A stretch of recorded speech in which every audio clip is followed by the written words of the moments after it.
1964, The Dalek Invasion of Earth. This was a six-part story that debuted over November to Boxing Day, December 1964. It is the second appearance in the overall series of the Daleks after their introduction in the second story ever, The Daleks, and is also the exit story for Carol Ann Ford as Susan Foreman. What's the basic story?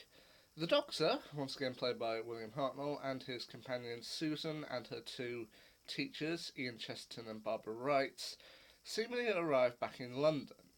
But it's not quite the London they know. This is actually London in the 22nd century, sometime after 2164. And it appears to be in ruins. Or mostly in ruins. I mean, Big Ben doesn't really chime anymore.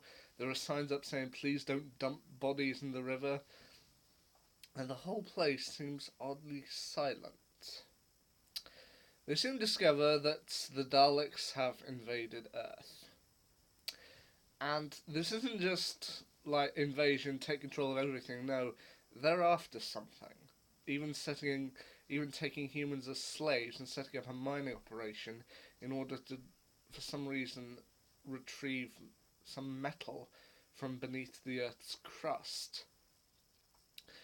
As the group gets separated, they have to try and find out what the Daleks are up to and hopefully put a stop to it.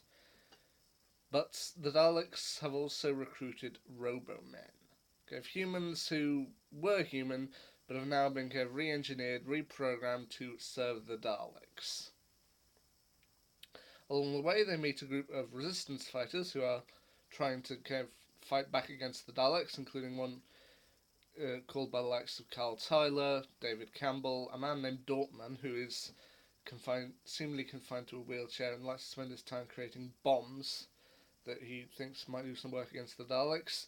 The one woman of the resistance named Jenny, a man named Craddock, and a slave played by Nicholas Smith. Now, Nicholas Smith's role, I am actually glad that he managed to get a role in the series, even if it was as far back as the 1960s. Basically, for a while, I became obsessed, or rather, I watched a lot of Are You Being Served? And most of you might remember Nicholas Smith from that, for his consistent role as Mr. Rumbold in Are You Being Served? So I was glad to see that while the actor Nicholas Smith has died in the last few years, I am glad that he did manage to get a role in the show, even if it was far back in the 1960s. And yeah, this is an episode where it's a little bit jumbled with switching from place to place, going from the mines to Barbara and Jenny at something like a museum or one of the bases, to the Doctor trying to link back up with everyone, to Susan. The story does divide up quite a bit, so you are often looking at four different things at once. But I think it does so fairly well. I mean, once again, it does sometimes look a little dated, but then again, the black and white filter does take away from some of the older and less good effects. But then once again, this time there isn't a clear divide, in that it's very. It seems most of this was practical sets. They didn't do a lot of stuff outside, so they didn't need the different cameras. So it's a good episode to see, but really what this episode is known for is the ending of it.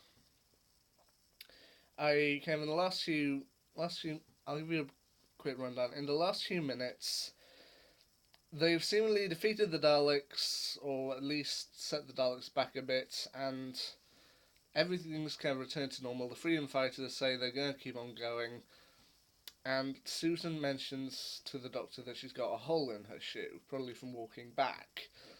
And he says, "Oh, no, I can get that fixed." And she's like, "Oh, no, I've got plenty of other shoes." And he's like, "No, I insist on it." And then she goes to talk to one of the resistance workers, David Campbell. And he asks her to stay with him and to marry him. But she says that she can't because she feels she has a duty of care towards her grandfather. Her grandfather has seemingly been watching from inside the TARDIS, and with Ian and Barbara safely back inside the TARDIS, but Susan outside talking to David, he locks the doors. She kind of angrily chastises him, saying that she belongs with him, and he tells her that with David she'll be able to have a normal life, and she's kind of outgrown him. Over these years, he's been taking care of her, and she in return has been taking care of him, and that now he needs to let her go. And then utters a set of words that I think still ring for many Doctor Who fans over the years. One day I shall come back. Yes, I shall come back. Until then there must be no regrets, no tears, no anxieties. Just go forward in all your beliefs and prove to me that I am not mistaken in mine. Goodbye, Susan. Goodbye, my dear. The TARDIS dematerializes, and Susan is left standing there, still unsure of what to do.